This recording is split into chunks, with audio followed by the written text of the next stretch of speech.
Hi everybody, it's Kurt from Extreme Audio in Manitowoc, Wisconsin. Today we're going to be installing the new SG.V2 radio. We have a production model in stock right now and we're going to show you how to put it in all by yourself.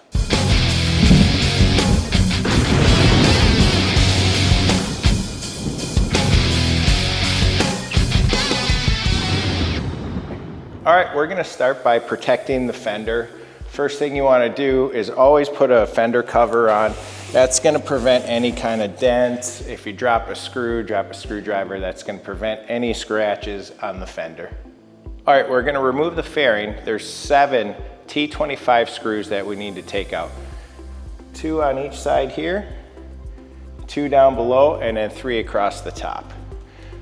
So I'm going to turn my bar so I can get at it.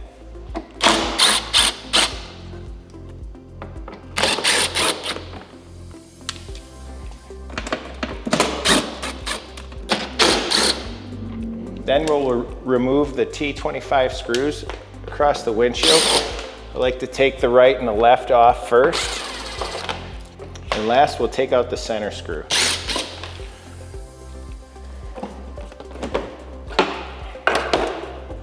We'll disconnect our headlight.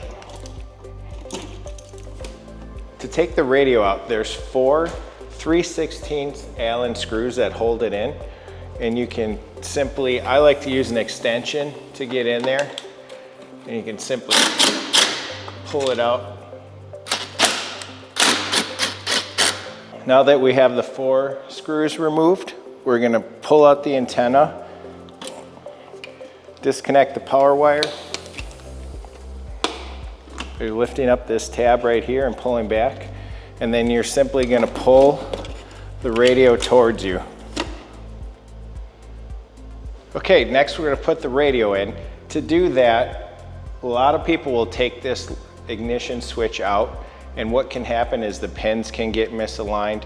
Yes, you can get an alignment tool or you can take a flathead screwdriver, but we prefer to do it a different way, which I'm going to show you. What we're going to do is loosen these T40 screws. Now you don't have to take them out, just loosen them up a bit on both sides. What that's going to do is allow us to get a little bit of play here, and we'll be able to sneak the radio in over the switch. It's helpful to have a buddy to help you that can pull it back while you slide it in. So I found a helper. I got Cameron. He's going to pull back a little bit, and that's going to give me just enough room to slide the screen over the ignition. So get your wires in there.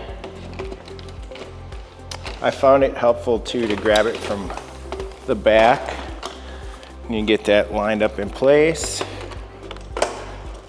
and that's it, we're in. Okay, now that we got the radio in, we're gonna put the screws back in. So make sure you line up the hole with the screw. You definitely don't want to cross thread them, so if it's better for you to start it with a hand tool, definitely do that. Now that we got the radio in place, we're gonna make sure that we have enough clearance here for our fork lock. And to get a little bit extra room, we're gonna pull this back and we're gonna tighten those 4 bolts back up. I'm gonna use my buddy Cameron again. He's gonna pull it back for me while I tighten it up. Again, this is a T40.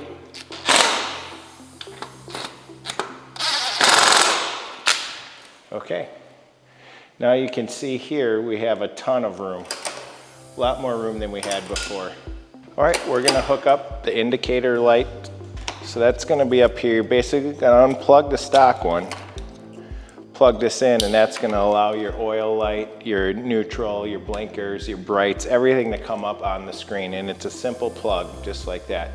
The nice thing with it, if the radio doesn't power up, the lights still do. So if for some reason your radio goes down, you'll still have your blinkers and your bright and your oil light. All right, so this unit has a built-in standalone navigation. So you're gonna wanna make sure that you hook up your GPS antenna. So that's simply gonna plug on this blue plug here. And what this needs to see the sky, so don't ever tuck it underneath a wire harness. You can put it up on the outside if you want, but I found that most customers don't like that, so we'll secure it up here That way there's nothing blocking it and it'll get the best navigation that it can. There's two ways to hook this up and I'm gonna show you both. First, you wanna get your harness on. Plug that in. And then if you had an Ultra, you would have another plug that would go here. This is just your standard Street Glide, so that one will just sit there empty. We do have the Maestro hooked up already, and if you buy it from Extreme Audio, it's gonna come pre-programmed. All you're gonna have to do is plug it in, no worries. 2009 and up has the ability to pull the gauges with the Maestro. If you don't have a 2009 or up, say you have a 2000 Street Glide, I'm going to show you how to do that as well. You don't need to put the Maestro in. You can simply take that out, or you wouldn't have it. And you're going to take this white plug here, and you're going to plug it in here.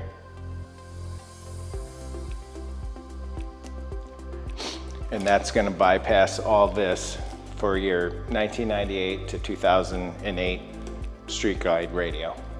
Okay, for this particular install, we are putting in a Maestro. This is a 2012 Street Glide, so we'll be able to pull the gauges up.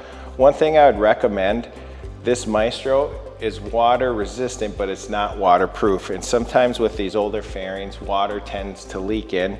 What we do is we put a plastic bag over it and we kind of just zip tie it just for a little bit extra protection. That way it doesn't get wet. All right, if you're putting in one of our plug and play systems, one thing I wanted to point out is all of our amplifier brackets will bolt directly to the SoundStream radios. So for example, this will bolt right to the top and then your amp will bolt right to that. Okay, last thing we need to do on this side is hook up our USB. This is gonna allow you to charge your phone and get a direct connect to the radio. So to do that, we're gonna remove the cigarette lighter and we're gonna put this in place of it. So simply take the power and the ground off of the cigarette lighter, and you're gonna take your finger and hold the inside and just twist, and it'll slide out. That simple. Sometimes, depending on the bike, if it's older, you might have a little more trouble than that, and you may need to get a pliers to loosen it up. Then we're just gonna simply take this nut off and the little gasket, put it in place, tighten the nut back on from this side. These are just plastic threads. You could use a wrench to tighten it, but I find that just hand tightening it is enough. So now that that's in place, you'll be able to hook your phone directly up to the radio. Okay, we have it installed. Let's take a look at this. You can see our indicator lights are working. Now with this V2, you actually get a much bigger screen. Really makes this old bike look new. We do have the gauges pulled up, so you can customize the gauges however you want. There's a whole bunch of different settings. They even have a quarter-mile time and a 0 to 60.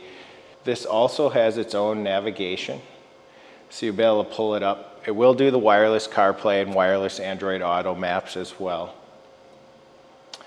Bluetooth audio, of course, but you probably use CarPlay. This one will also do rally mode. So what that means is you and 300 of your friends can play the same music while you're riding around. Really pretty cool feature. Okay, now that we have the SG.V2 installed, all that's left is to put the fairing back on. We're gonna zip tie up the wires, make it look real clean, and put the fairing back on. If you wanna get one for yourself, check us out at extremeaudiostore.com. We will have them available, and you can get one for yourself.